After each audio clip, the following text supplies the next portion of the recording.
So I'm like about to go through divorce. I have terminal cancer. It's pandemic. It's 2020. And I say, let's go, baby. I'm gonna better myself, trust in God. And to be where I am today, it's easy to say that dude's successful, but it was a lot of lonely, dark nights getting here, over these last 3 years. What's up, everyone? This is Car Dealership Guy. You're listening to the Car Dealership Guy podcast, which is my effort to give you access to the most unbiased and transparent insights into the car market. Let's get into today's episode. Bruce Miller is an independent car dealer from New Orleans and the owner of Miller Motors. He's been in the automotive industry for 22 years. In this conversation, we discussed going from living in the streets to selling $150,000 worth of cars per month, raising capitals from friends at church, losing 85% of his income, acquiring stakes in other car dealerships, and owning the subprime auto loan market in his town. This was a wild conversation, unlike any other that I've had on the pod before. I hope you enjoy it, and please don't forget to let me know what you thought about the episode by leaving a comment on X, LinkedIn, Instagram, or YouTube. Before we get into the show, this episode was brought to you by Cars Commerce, the platform to simplify everything about buying and selling cars. I talk a lot on this podcast about how complicated and disconnected our industry can be with so many different moving parts. So as a Cars.com and Dealer Inspire customer of many years, I was excited to hear Alex Vetter announce his team's vision to simplify dealership technology as Cars Commerce. If you missed it, they've been connecting the most valuable audience from their Cars.com marketplace with innovative technology and media solutions such as Dealer Inspire, AccuTrade, and their newly formed Cars Commerce Media Network. So now this platform means you can work with one partner to advertise to consumers you know are in the market, guide them through a seamless customer experience from online to in-store, and quickly build a differentiated reputation in your market. Simple. That's what we need to improve the customer experience and future-proof local retailers. Go to carscommerce.inc or visit the link in the show notes below to see how you can simplify your business and grow profitability. This episode is also brought to you by Podium, the lead conversion platform for car dealerships. Podium helps you get found at the top of Google search and convert new leads faster with industry-leading communication tools and AI. With Podium, you can finally take the guesswork out of lead management, bring every lead into one unified inbox, respond automatically in 2 minutes or less, and even book appointments using AI. Get Podium and get ready to convert leads faster than ever and see why over 100,000 businesses like yours have given themselves an instant advantage with Podium. Get started today with 10% off your plan by texting Car Dealership Guy to 833-441-1166. That's 833-441-1166. Text that number and mention this podcast to get 10% off your plan or visit the link in the show notes below. Just grew up in New Orleans, Louisiana. Childhood wasn't the greatest. I had 2 alcoholic parents, alcoholic uncles, drug addictions, just only child. Just like trying to survive. I think I went to like 8 or 9 different schools. I was always moving to new neighborhoods. That was the cheapest rent. We lived somewhere for 6 months, move. I went to a bunch of different schools. And getting through my childhood was just typically, it was literally surviving it, kind of my mom had me when she was 15. My dad was like an abusive kind of like guy, not a really good person. So I just never really had like love. I didn't have that loving family, that doting mother or the dad that I could, that would be proud of me. I just didn't have that, So, I was on my own, mentally for like a long time. I didn't really have people that they loved me, I guess, but they just didn't show it. So I was just always chip on my shoulder, trying to make up for that. I got into adolescence, ran with the wrong crowd. I had friends that got murdered. I had friends that got 10 years in prison, 7 years in prison, 8 years in prison. I was at a location with a group of 5 friends and we got shot at, and one of our friends got murdered. Easily could have been me. I kind of escaped any kind of like felony convictions and stuff like that. But again, had to escape that part of my life. And then I, kind of like found a church, found God, got married very, very young family. And I got into the car business all in 2000, car business, married, and my first son was born, So 21 years old, I'm a father, I'm in the car business, and I'm just looking for something that I can like, an industry where I could make, I sat down with an Army recruiter and he said, "Oh, you can make 20 grand a year." And I said, "A year?" So I never called him. I'm laughing because like you know, it's the bug when people come into the car business, they suddenly make like, you know, 150K, you know, as a salesperson or something, and then they go do some hourly job and they're like, what? No way. All right, keep going though. Sorry to cut you off. Actually, a cousin of mine's wife says, "Man, I'm a receptionist at a dealership, and you just like those salespeople. You remind me of those salespeople, you know." So she said, "You should go apply for a car dealership." And then so I walked in, uneducated, high school dropout. First time I ever had been in a new car dealership in my life. My parents drove used cars, hoopties, and applied for the job. I had to beg my way to get the job. They didn't hire me right away. What job? Wait, what job did you apply for at this time? Salesperson, you know, 21 years old, you know, so apply for a salesperson, not like a porter or a detailer or nothing like that. You know, I always had the gift for gab. I was always like a hustler, you know, so I was applied for a salesperson. They had a class of 20 people, and I was the dead last one that I'm going to talk about the Friday before the class started on the Monday. I finally had figured out how to like get to the guy, like go to the receptionist, hit the 0 to get, you know, I had finally how to figure it out after 4 days, how to get directly to him. And then at 3 o'clock on a Friday, he was like, "Okay, man, okay, you can start Monday." You know, when I got in that class, I could hear people tell stories. Man, he's been calling me for 3 weeks. Man, he's been on me for 2 months. I finally decided to come give it a shot. And I was like the last one in the class, you know, so that was like my introduction to the car business, you know. So now talk to me about your team today. I mean, I have tons of questions, right? What does Miller Motors look like today? You launched it 2 years ago. First year, you did 725 cars retail. What does it look like today? Same kind of numbers. I'm only sitting on 0.85 of an acre. Same kind of numbers, but I have an excellent team. I have 3 technicians that make $35, $40, and $42 an hour. Like dude, I service. I don't even have to ask you numbers, man. You're just coming out swinging with these numbers. So you're making my life easy. Yeah. No, that's kind of my thing. I'm good relationship with numbers, and I like telling the story. I love the transparency. Yeah. I stated to say that I got 3 excellent mechanics. I have a service writer / manager. I have 2 detailers, and all these guys worked in franchise stores in the city, and they come to work for me. Why'd they come to work for you? Why'd that happen? Over 23 years in the franchise business, I've always been a straight up guy. I've never been the partier or it was just like faithfully married, good guy. When people would work for me, I would always be trying to like get them to go to church or do the right thing. Or I've got fired from jobs. I'm talking about high paying jobs because I didn't like the way they were treating the employee. And I stuck my neck out for the employee. And over a few months later, I ended up getting fired. But ultimately it was because the way I wanted to treat people. I've promoted in my time in the franchise world over 20 salespeople into management. 3 of those 20 salespeople that got promoted to manager are general managers now. 2, 3 used car directors, 2, 3 GSMs. And so I've always had a situation where I poured into people. You know, I give more in my relationship than I take. Sometimes I don't get nothing back. You know, so I have a great reputation. And why do you think that's happened? Like, do you think that's just that's something a byproduct of the life you've lived? Like, why do you give more than you get given your background, your experiences, where it seems like at least early on you kind of, you know, didn't get a lot?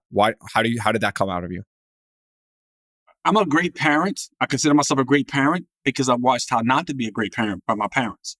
I'm a great leader because I watched for 11 years, the first 11 years before I was a boss. You know, the boss of, you know, managing managers, I seen terrible leadership. I seen things that just didn't make sense. You know, I was a 23-year-old finance manager, and I just seen things that didn't make sense at 23. But I was the backup finance manager. I wasn't in a position to make decisions. So when I got to be the boss, you know, like they say, there ain't no fun when the rabbit has the gun. When I got to be the boss, I put my people first. Under my leadership, owned the used car record at 8 different stores in New Orleans. I managed this big Chevy store for 6 years, and we were 63-9 as far as first place in the city. And there's 6 Chevy dealerships within 30 miles, a very saturated market. We won every single month, you know, used car records in 6, 7, 8 stores that I manage. You know, just so when I began to treat people right and I got these great results, then it added fuel to the fire. I said, I'm going to continue putting my people first. I'm going to continue treating people right because it's getting me the good results, you know? So that's kind of where that came from. I learned how not to treat people by how I was treated when I was coming up. You know, I learned how not to be a good parent by the way I was parented coming up. And so, I just looked at the situation and said, I'm not doing that. When I get a chance, I'm not doing that. You've had that, you've experienced that, and like you said, you know what not to do. That's very powerful. So tell me more about, right? You now have your independent store. You had 2 decades at least of experience in the franchise world, right? What was that like for you, right? Like how going from childhood you mentioned into the car business, right? Like how did that happen? What was it? Was it all money driven, or was there anything else that's brought you into the car business and kind of helped you make a home? What was that like for you? I guess it started off as money driven. At 21 years old, my first year in sales, I made like 60 something thousand. That's not like some story that other people have, but that was 23 years ago. And that $5,000 plus a month was more than anybody in my circle. My parents, uncles, my friends. And so it's like, man, I guess, man, I went through my life, childhood and everything, and not really being valued, you know what I'm saying? Or not really being loved. And so finally, like, I was valued for my efforts. I was a grinder, hustler. I worked late. I would like aggravate all the managers. And then I was receiving income that was like, okay, good job. Like this is, you know what I'm saying? I was almost valued. So the money never motivated me through the years. I needed the money. I put 3 kids through private school, and one of them went through 4 years at Tulane University. I paid cash for all that. I never was like a hunting camp guy or a beach house guy or a boat guy. I was always grinding. I had a vision early on that I wanted to own my own dealership. I was different from everybody else. I was misunderstood. Who's everybody else? Are you talking about your friend group? No. My friend group is kind of like when I got married and had kids, I kind of stopped hanging with the friend group because I was focusing on my family, my family, church, raising kids.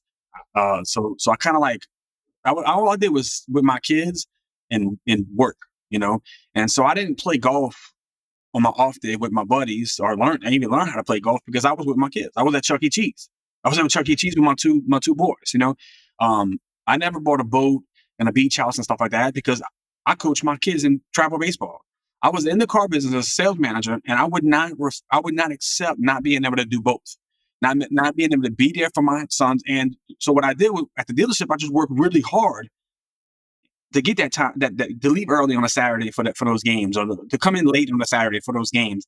So I felt like I owed the dealership, so I had to work hard to be able to do both, the dealership and family. So the dealership and the money provided a good lifestyle for my kids. It provided, advantages for my kids, educational wise. It provided like good vacations and things like that. So the results of the money is really what motivated more than the money. Mm-hmm. And so what got into you that, after a couple of decades in the dealership world as an employee, as a manager, you said, hey, I want to open up my own store. Like what happened? I was unsummarily fired without cause after being recruited away to be a managing partner of 2 stores. Now, look, you've been in the car business a long time. You interview a lot of people. Think about that. In my hometown, I'm a managing partner with 20% ownership in one store and 10% ownership in another store. That's a crowning achievement, man. That's like right at 40 years old, I get this achievement. It's amazing. These 2 stores had 8 people in the variable operations combined. 2 stores, big Hyundai store, big Audi store, had a total of 8 people in variable operations. Over the course of a year, I rechanged advertising, broke every used car record that ever did, had 36 people in the variable operations of these 2 stores, some of the best people in the city. And wait 1 second. This is where is this right now? What year are we talking about and what store? This is prior to me going into the independent world. This is like my last franchise. So this is actually the last couple of years you're talking about. Yes. Well, it's been 3 years that I've been in the independent world. So this is like about 4 years ago. So June of 2020, as COVID was like just kind of taking place, and the nobody really knew exactly what was going on. We all had a good May, because of the pent up demand, things like that. My partners let me go. Okay, they just called me in and said, "Look, it's not a good fit." We had countless arguments over people. They wanted me to fire people in March before the negative effects of COVID even happened. All kind of like we just didn't agree on so much stuff. They were older kind of legends in the car business in New Orleans. Everybody knows great guys, but we just didn't see eye to eye. And I was let go. And I was sitting in this. You want to see how I got to the franchise? What happened to your equity? It was I had it on paper, but the money had never changed hands because they were suing their previous two partners. The previous two managing partners of both stores, they were like in litigation, so they paid me the 20 and the 10 on paper, but I never gave them the money. Luckily, because I guess it would have been hard to get the money back from them because they like to sue. So, look, it was an amazing opportunity. I jumped into it like all gas, no brakes approach, but they were not good. They were not the best partners. Everybody they end up putting in that managing partner role, they have problems, lawsuits, stuff like that. So, but I don't regret it because I learned so much, and it was such a crowning achievement, like great on the resume type. Man, look what I was able to accomplish. High school dropout, managing partner. So at this point, what happens that leads you to say, I want to open up my own store? What goes through your head? I had there's only 4 or 5 people to work for in New Orleans, and I had worked for them. But when I was putting this together, I was all in, all gas, no brakes. I went after the best of the best in the city of New Orleans. I alienated a few people, taking their best employees because a lot of people want to work for me. And then I was just let go for no reason. I had been performing at a fantastic. So I decided to myself, I no longer want to work for anybody else. I march to the beat of my own drum. I'm very passionate about what I believe. I feel I'm as gifted to get back to having a new car franchise one day. And I said, at 41 years old, I said, this is the time. I'm just starting that. I thought about the dealerships because, GSM of one store in the city of New Orleans, a big Chevy store, the number one Chevy store in the city, for 6 years, I left to go be the general manager of a Nissan store, executive manager of a Nissan store, but also the vice president of operations for 6 stores for that group. I did that for 13 months at high level, great success. And then I got recruited away to be this managing partner. So I had did a lot of great stuff in the city of New Orleans in a short period of time. And when I went to go look for a job, I talked to a few different people and they didn't want to pay me for my time. I bring the circus to town when I come. I bring the bearded lady, the trapeze, the elephants, the lions. I bring it all with me. If you hire me for your store, I got it completely. And I'm turning around like that. So COVID was happening. Nobody needed the circus. Nobody needed a Bruce Miller. So I said, I'm going to open up my own independent. I thought about the 5 or 6 stores that I put GSMs and general managers and they're all having success. They're kind of running my play. And I said, you know what? I'm going to just do that for myself. And so I went from making, people don't like to talk about money. I don't know why we don't talk about money, but I went to making $60,000 a month to taking a $10,000 guarantee at an independent lot. I went from managing partner of an Audi store and a Hyundai store to at a rock lot, not a rock lot, but at a little lot with a 1,200 square foot showroom with 40 cars out front for a guarantee of $10,000 because I believed in myself. What do you mean? What do you mean a guarantee of $10,000? Are you referring to money you're paying yourself? No. When I went to this independent, I wasn't a partner or nothing. I went to go work for somebody's existing used car lot, and he says, Bruce, we'll guarantee you $10,000, and they treated me like a partner from day one. They on the variable side. But they was only selling 20 cars a month. Got it. So at the franchise side, you were making $60,000 a month as a managing partner GM. And then that doesn't work out. You leave. You go to work at an independent store. At the independent store, suddenly you go from $60K a month to being guaranteed only $10K a month. The store's only doing 20 cars a month. They can't pay you that much. So what led to you opening up your own store then? I went there and had success. We did 45 cars in that little bitty location within 120 days. Changed the way they bought cars, used my pool to add Ally Bank, Exeter, different banks. Store had been in business for 20 years, so they had all the financials, but they just didn't know the right connection. Changed the marketing, changed the advertising, brought good people to the little bitty store. And you hit on a key point here. So you're saying you brought your lending relationships. Yeah. People, I had been a respected car guy. Huge unlock for any used car dealer. Correct. Adding Ally Financial when previously you was only using credit acceptance in Westlake, adding Ally Financial and then getting Exeter and and then other lenders that followed suit, because when you say, hey, I got Ally, what other lenders did you bring? Just like CPS, a couple local credit unions that do indirect lending and stuff like that. Just use anybody who would accept an independent. I had the resume, and they've been in business for years. They had the financials, so we was able to get a bunch of banks. Mm-hmm. So how did you get to your own store after this? Did you leave this place, or? I tried to buy a small, while I'm working for that independent, I tried to buy a small Chevy store. The Chevy store was like $750,000 in a rural part of town. And to the common person listening to this podcast, that is the cheapest possible new car franchise. And it still costs millions of dollars. It still costs millions of dollars of capital. You have to have that $750,000. The dealership will require you to have the manufacturer will require you to have $500,000 in working capital based upon a 50-car store that costs about $500,000 in working capital. You have to have a $4 million floor plan. You have to have millions of dollars of fallback or assets to get a $4 million floor plan. So even a damn near free dealership. So break that down for us again, right? So you looked at the Chevy store. $750K was the price just for the Blue Sky or the goodwill on the franchise, correct? Correct. And yep. Were you buying this from someone else? Like, buying it from somebody else, and buying it from somebody else, and I had some backing, and I'm going through the process, and it just didn't. I didn't have exactly what it took. So the gentleman selling it to me, he had a partner, and he says, "Look, me and you," he liked my plan. He said, "Me and you are just going to buy out my partner, and I'll back you." So I went through that whole process, got the paperwork from General Motors, filled out all the paperwork, had 4 interviews with the regional guy. They all knew me from my Chevy days. I got to the last step of just flying to Dallas and having a formal interview. I was approved to be a Chevy dealer. And that guy changed his mind. He didn't want to be financially responsible for no more. He ended up losing the franchise. And so I went through trying to, we all car guys, we think, oh, I'm going to go buy a new car dealership. I'm going to quit this job and I'm going to go buy a new car dealership. Well, it takes way more money than you even can imagine to be able to obtain one, even a cheap one. This was like a raggedy location, raggedy building, worth nothing.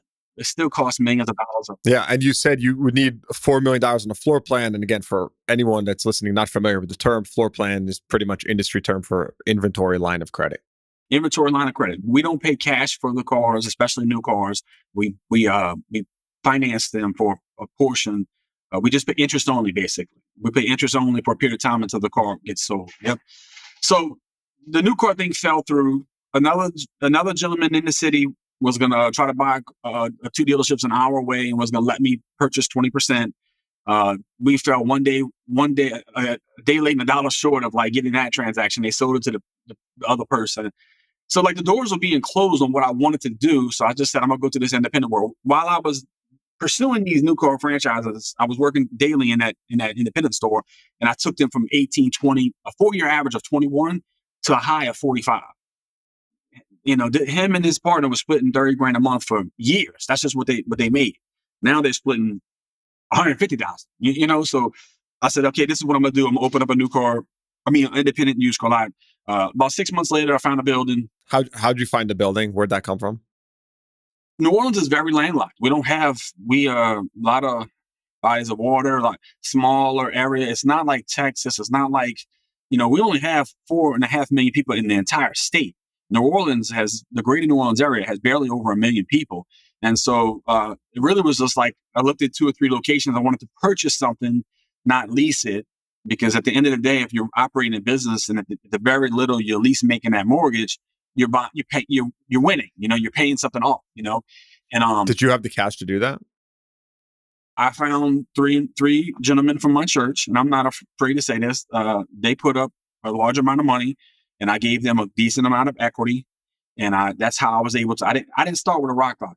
I started with like a 6,000 square foot building on a nice, busy street, all concreted. I had a service department. When I started my business, I said, I don't want to start from a trailer and a rock lot. Many people start from a trailer and a rock lot and go on to be successful, but I don't want to wait 2-3 years. I wanted it now. So I found some investors. I had to hustle. Look, if you listen to this podcast, you want to open up your own used car lot and you need to try to find investors, investors, well, you have to have a good reputation. You have to be known to work hard, known to have success. And these people are like, I've been going to church with for 20 years. They knew my successes and they had no doubt, no equivocation of giving me money because they knew they was going to get a return on the investment. And so that's how I started Miller Motors. And then as I was leaving Miller Motors, my partner at the gentleman at GNC said, hey man, can you buy 25, 30% of this business and stay associated with it? Now listen, we're only 2 miles apart. We're on the same street, 2 miles apart. And so I explained to him, look, I'm not gonna be there. You know, we went over in detail what the agreement would look like. He agreed, and it's been a beautiful relationship. So for 2 years, I've operated 2 used car lots about 2 miles apart. Miller Motors selling 55 cars a month, and GNC selling 35 cars a month. And it's been a beautiful relationship, so much so that we're opening a second used car lot. And so, yeah, so how much did you buy in to the other dealership for? Can you share that? Yeah. I'll tell anybody, $125,000. You know, I gave him a blue sky nobody buys blue sky. Let me just tell you nothing. All gas, no brakes. You're gonna hear me talk about that. You're gonna hear me.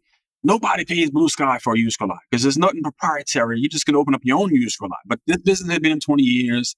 Me and this guy were becoming good friends, and he was allowing me to like be an investor.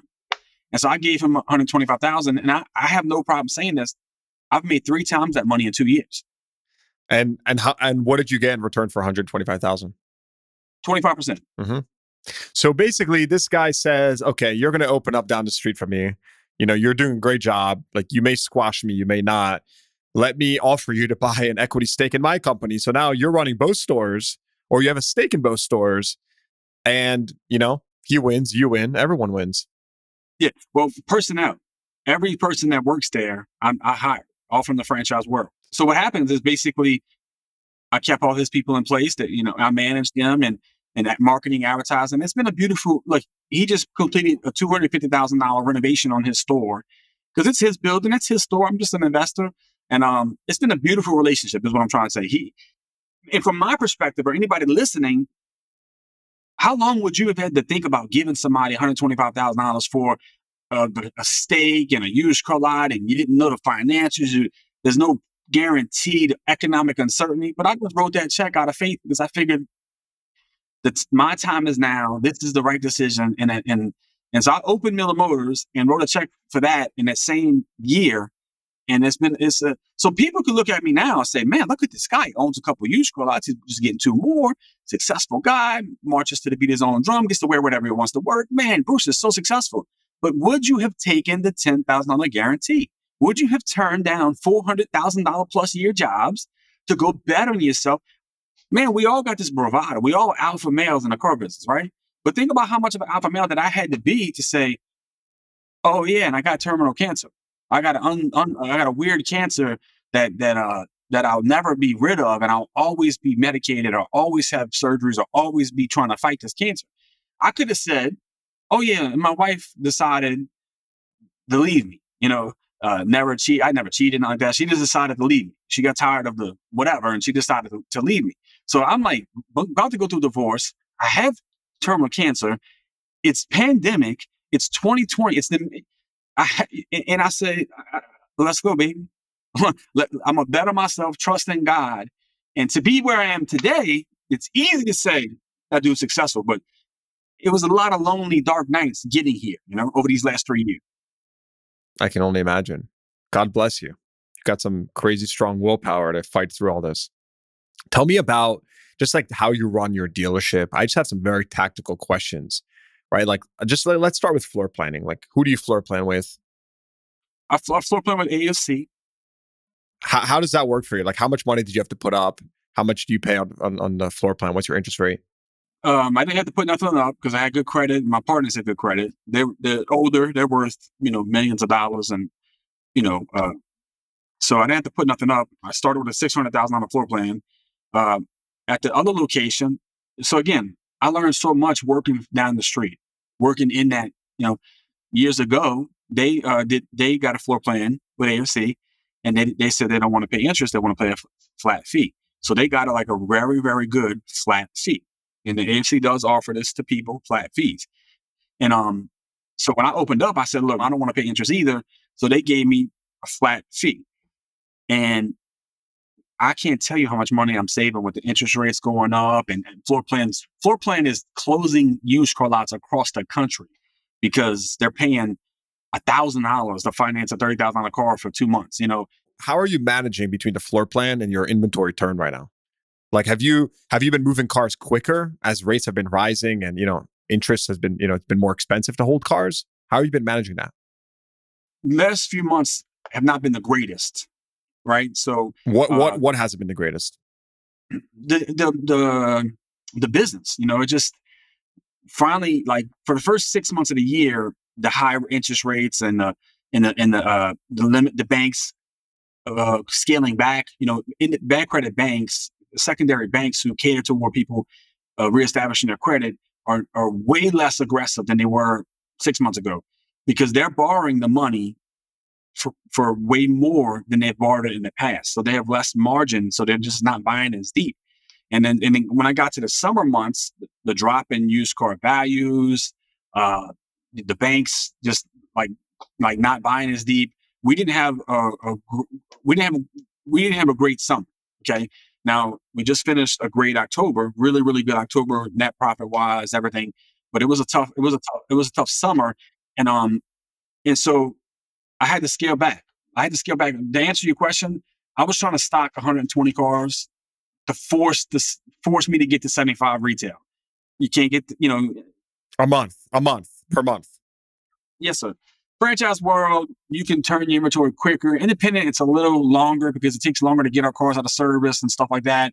I don't know. I haven't been the 1-to-1 guy yet or a 30-day turn yet since I've been open. So why are you saying it takes longer to get cars out of service in independent? Are you just alluding to the fact that independents may buy cars that need a little bit more reconditioning?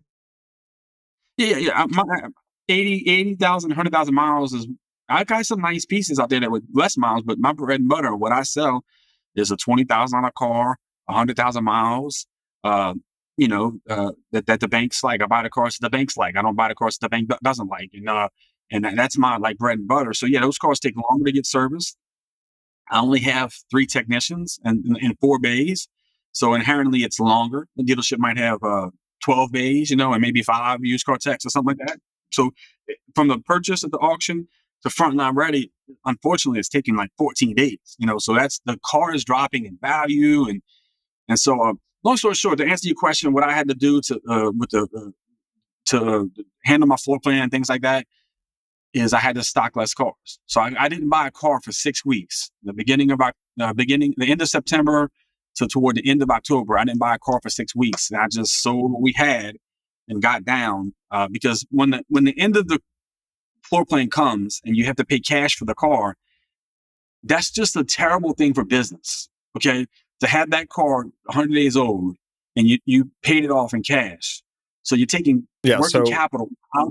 You're referencing if you're holding onto a car for too long and it hasn't sold yet, right? You have to make these curtailment payments to the lender. And essentially you're saying that if you hold that car too long, you have to pay it off with your net working capital now. And it's a huge drag on the business.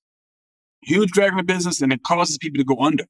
Because you have paid off cars that you can't take to the auction. Because another thing that people don't really realize, independents typically do not fare well at the auctions, especially all the local auctions where they say, "Oh man, Bruce is selling 55 cars." Yeah, you can take to the auction. You're just going to lose your pants. Right. They're not going to step up and buy my car like they would from a new car franchise. Because there's more faith in buying a used car from a new car franchise. Yeah, reputation. Than there is buying a car. Yeah, we had a great discussion about that on my podcast with Holland's Head. Talked all about this. Okay.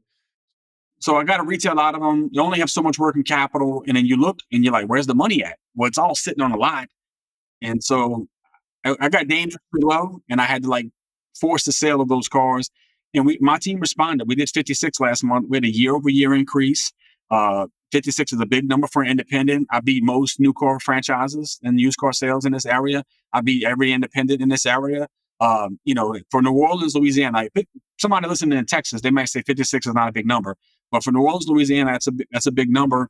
And I sold so many cars that I had 8,000 in curtailments on, so many cars that were paid for cash and replenished my working capital. And That's what Now, you have to do. who's Like, your and who's your average customer? Like, what's the average interest rate they're paying? Is it all deep subprime? Like, where are you at? yeah, probably average interest rate is in the teens. I mean, Like what? average High interest rate on a teens? new car. Yeah, average interest rate on a new car, as you always document, is damn near 10% now. It's creeping up there. So on a used car with 80,000 miles, 4-year-old car, 18%, 17%, 16%. That's kind of like on more often than not. That's what my customers pay. I have a whole piece about this that I could talk hours on. The reason we sell so many subprime cars is because the new car dealerships do not want to mess with it. A consumer may say, "I'm buying the car for 18,000." Okay, and that's my internet price on a car. If you have good credit, or go to your credit union or pay cash, I get the whole 18,000. If you have bad credit, I am paying a $2,000 bank fee from that sales price. It's hard for you to imagine, but no, I am taking from my front gross to help buy the deal for you. That's in essence what's happening. And I do that 30 times a month. I'm giving $50,000, $60,000 away to help people, then getting funded. It takes 10 days, 2 weeks to get funded on a primary second deal. That's why the new car dealership don't want to do these things, because they don't want to do a low margin deal. They don't want to pay the high bank fees, and they want to be funded immediately, like they are with good credit and new cars. So that's one thing that we cater, and I'm comfortable with. I have enough capital to be able to do these transactions. So man, I get new car referrals all over the city of New Orleans. When the customers say no and they think that people can buy, they say, "Bruce, man, can you help my people out?" And I'll give them like a referral fee. I do about 10 or 12 of those deals a month, Yeah, like you said, what people don't realize is that, with a quote unquote risky customer to a bank, at least that's how the bank perceives it, right? They need to mitigate that risk, and the only way to do that is to lower the type of loan they're putting out. And the only way to do that when someone is capped on state max interest rate is for Bruce Miller or Mr. or Mrs. Dealer to pay down the actual loan to value, so that they're taking less risk and that they can actually do the deal. And so to your point, right, like it's a huge margin hit, and the only way to do it profitably is to do some significant volume and to specialize in it, right? That's from my experience why lots of dealers don't deal with it, because it is more work. There's no doubt about it, right? But what are you seeing then on what's your average profit, like front end, back end, or profit on the car said differently, or profit on the ancillary products, the vehicle service contract? What are you seeing like that? I typically don't make when I purchase the car, I add $1,000 to the car. And for the consumer listening to that, that is basically to help me cover all my expenses, regardless of what we make on the car. I'm ashamed to say I have like $160,000 of expenses every month: technicians, salespeople, advertising, marketing. We run a top-notch organization, and it costs money to have good people and things like that. So $1,000 add to every car. So this will be. I don't make much more than that when I sell the car on the front of the car, $300, $400, $600. Now I'm making $1,600 total, but I'm just telling you the first $1,000 I add is like an inventory cost, and it's called a pack. That's what we call it in the car business. So there's $1,600, $1,700 total, counting that pack on the front, and then another $1,600, $1,700 on the back. About $3,200 a car, and then about 3,200 cars what I'm making. That's my gross average. And then how many cars do you have in stock? I have 101 as of this morning, and we sold 56 last month. How are you attracting your customers? Like, what forms of advertising are you using? This is gonna confuse a lot of people. Okay, when I first opened, I spent $12,000 a month with a digital marketing agency for independent right out the gate. I wanted to sell 100 cars. I've been trying to sell 100 cars out this location. I did it for a long time, over a year. And I'm ashamed to say, and I'm scared to say, I stopped spending that $12,000 with that digital marketing company, and my sales have not went down. We sell so many customers. I'm very active on Facebook. I'm very active on all the local forums. I post stuff all the time. If you're my friend on social media, you're going to see me on TikTok, LinkedIn, Snapchat, Instagram, Facebook. And I'm always telling a story about my business and about my team.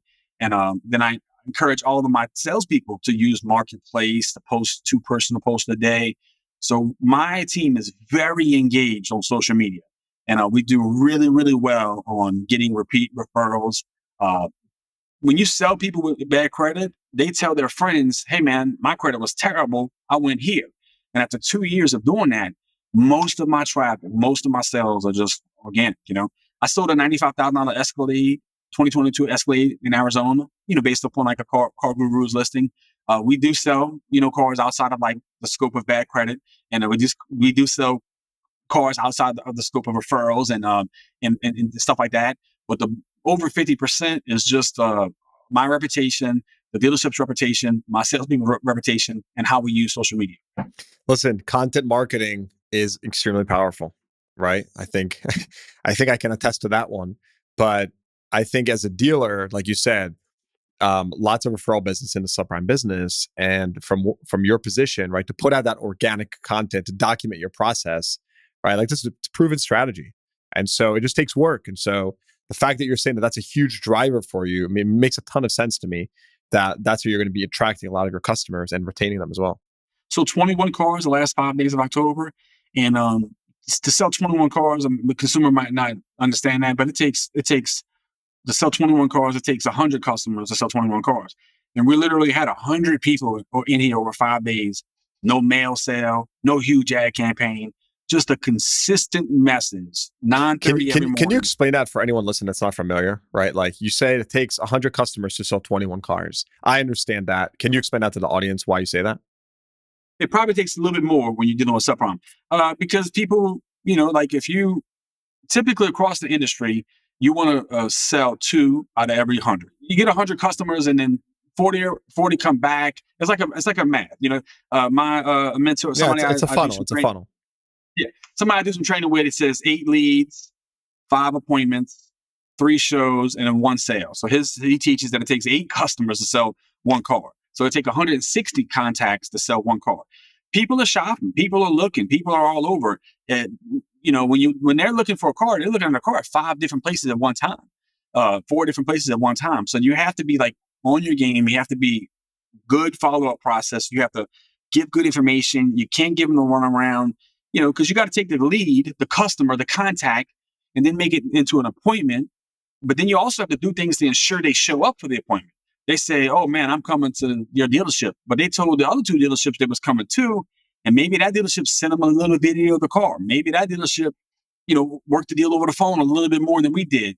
It just takes a lot of effort to sell 1 car. When people show up to the dealership, we sell, it's more than 160 to sell 20. When they're here, we sell them a high percentage of time because we work really well with the bad credit banks and we have the cars that work.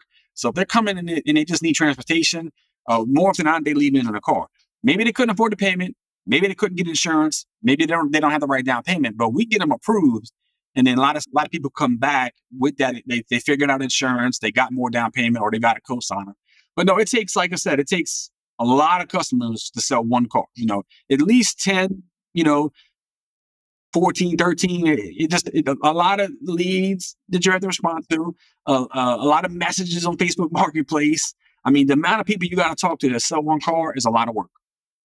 What do you think are the biggest misconceptions about independent dealers in the market today, right? Independent dealers, all dealers in general have certain, reputations, obviously, some better than others, some worse than others. But what do you think the main misconceptions are about independent dealers? We sell junk. We're trying to get them. We're masking problems and just passing it on to the customers. A bunch of misconceptions. Look, my 2 years, I've probably bought 10 cars back because they broke after the fact. And by the letter of the law, yeah. I didn't have to buy them back. By the letter of the law, it would fall on that customer 50-50 parts and labor. They pay 50-50. But I bought cars outright back. I'm not lying, 20 engines and transmissions, over 2 years that I bought. Customer's warranty didn't cover it, whatever. It happened too fast. I spent all this money on, like I told you earlier, the bank fees. So I do so much, but still some people are unhappy and still you can't please them all. So, but the misconception is that we make money every time we sell a car. That's not the case. They'd be surprised when we lose $5,000 to sell a car, like real money, The misconception is that we sell junk, which I have the same kind of inventory. I'm going to the auction buying from new car dealerships. I'm buying their trades. So I'm buying the same stuff that they sell. Yeah, and there's a few misconceptions, but I work tirelessly on social media to dispel all those. And I try to stand by what I preach, and teach my salespeople and managers, look, we're here to help people. I don't hear about how much money you need to make and X, Y, Z. If you help people, we will get where we're trying to be. So we try to be different, so far, so good. What do you think about, how do you see the future of the independent dealership? I mean, there's a lot going on right now with the economy and just, the industry's changing, consolidation, dealers are getting bought up left and right. What do you think about the future for the independent dealer? I'm pretty confident that there always will be independent dealers, selling cheaper cars in the franchise world. People will always need transportation. You can rent a house, but you can't rent a car. You need to buy a car. So there is consolidation, but that's me in the franchise world. New cars, they're big conglomerates are buying up other dealer groups, and that's happening right now. We have one going down in the city of New Orleans where somebody has 12 stores, and two different dealer groups are buying those 12 stores. And so there's only 5-6 people that you could work for in New Orleans. Well, one's going away, and that's now like, imagine if you had these two dealer groups that have a combined 30 stores in New Orleans. Imagine if you pissed off one of those guys and you pissed off the other guy. You can't get a job at 30 stores.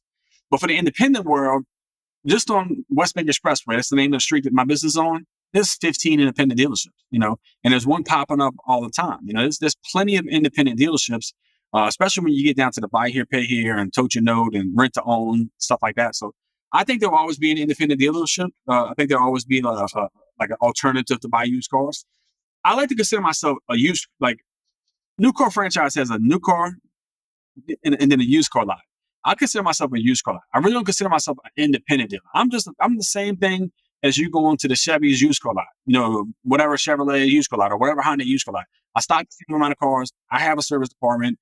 I have the same banks.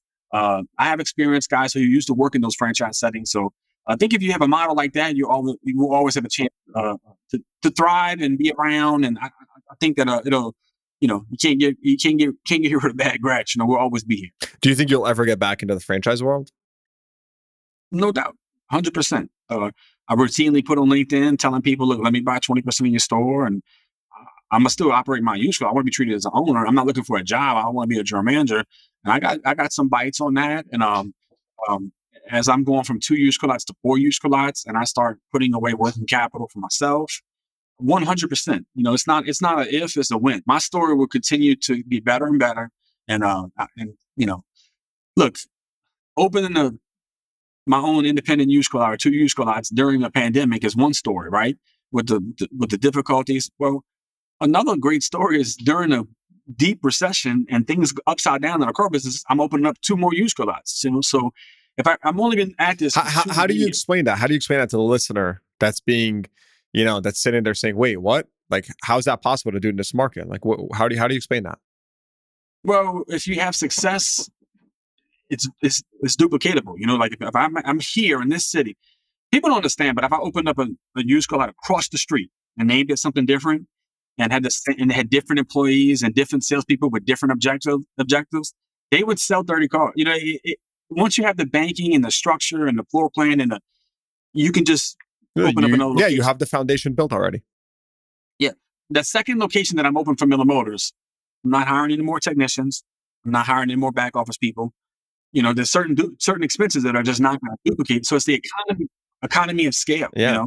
Tell me, one thing I wanted to ask you earlier on is, given your background, who taught you about equity? Like, what point in life did it hit you? Right? Because you mentioned your, super humble beginnings to say the least. And then from there, a decade and a half later, you're, getting an equity stake at a dealership as a managing partner. And I find that many people that start in the car business but don't grow in the car business, they don't understand the power of equity, the power of compounding and all that. So how did you learn about that, given where you came from? So no, I learned it from watching others in the business, seeing things unfold. And I just had this unwavering belief at a very young age, 25 years old, that I'm going to own my own new car franchise. And like belief is like, when you believe something, there's a lot of people that's going to try to talk you out of that. A lot of people that's going to try to like, tell you you're stupid or why do you believe that? But that belief was so strong. It was like the sun that my universe revolved around. That was it. So obviously, if that's my goal to own a new car dealership, I have to pay attention to when I hear things are sold. I hear conversations. And when I was in the franchise world, this is like, crazy story, not crazy, but at that Chevrolet store, we opened up 3 satellite used car lots. How many people across the country have new car franchises that open satellite used car lots?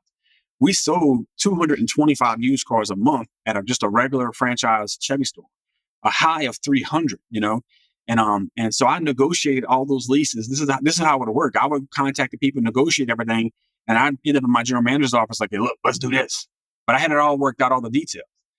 Then when I went to this organization called Ray Brandt, and I was the vice president of operations for 6 stores, one of the stores had no frontage, and I got another used car lot. I bought a guy's used car lot, actually hired him to be the general manager of the franchise, so I negotiated that. And then the last deal, I did another used car lot for the last deal when I was the managing partner. So I had negotiated 6 or 7, transactions. I had sat down being recruited away and dealing with Ray Brandt, God bless his soul, when he died, worth $750 million. I worked for the Benson organization, just a few, Tom Benson and Gail Benson, and they own the Saints and Pelicans, and, had conversations with them. And then I was recruited away by Donnie Bone and the Bones. They're like legends in the car business in New Orleans. So I look up one day and I'm like, wait a second. I'm one hell of a negotiator. I've sat down with billionaires, basically, and negotiated pay plans and things like that. So that's how, like, when I bought the percentage at GNC, I was already prepared for that. When I opened Miller Motors and I got some investors, I was already prepared for that. And so it's just like you go through, you have a dream, and you go through your life, and everything you're doing it's backed up by that dream. I'm working 13 hours today because I want to own new car dealership one day. I'm putting up with the BS because you put up a lot of BS when you work for other people, because I need this experience because I want to own my own dealership one day. On and on and on. Once you have a strong belief, everything in your life kind of revolves around that. And like I said, I've learned about the equity watching others, but then I also negotiated a lot of stuff. I learned about, look, when it comes to the dealership and equity and percentages and things like that, I consider myself, the knowledge that I gained, as good as anybody else's. And I learned it just from being in the car business. Nobody else taught me. I think just my high level thoughts, it's super impressive to see how you've, how what you've done for yourself, how far you've come, just, being persistent. And, you've definitely gotten knocked down a lot in many different situations, but just not letting it put you down and continuing to push forward and finding solutions and staying positive.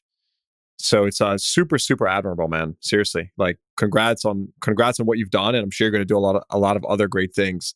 Really appreciate your transparency. You can tell that you're just like a straight shooter. You keep it real, which is another reason I'm sure why you've been so successful. Any final thoughts? Anything I didn't ask you that you want to share with the audience?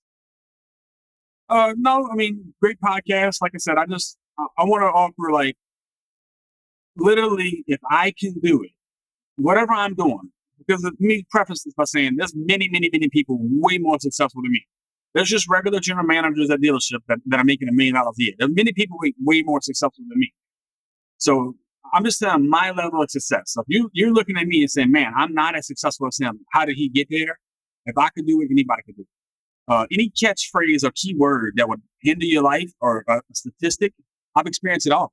High school dropout, my dad committed suicide, alcoholic parents, drug addiction parents, divorce, cancer, terminal cancer, Katrina, cash for clunkers, GM's bankruptcy, pandemic, recession, and I'm still here. And I've made it through all of that with a mentality, a catchphrase that few years ago somebody said, hey, bro, there was some memes going around that says, if this was a person, like a picture of an ugly person. If ugly was a person, this is what it'd be.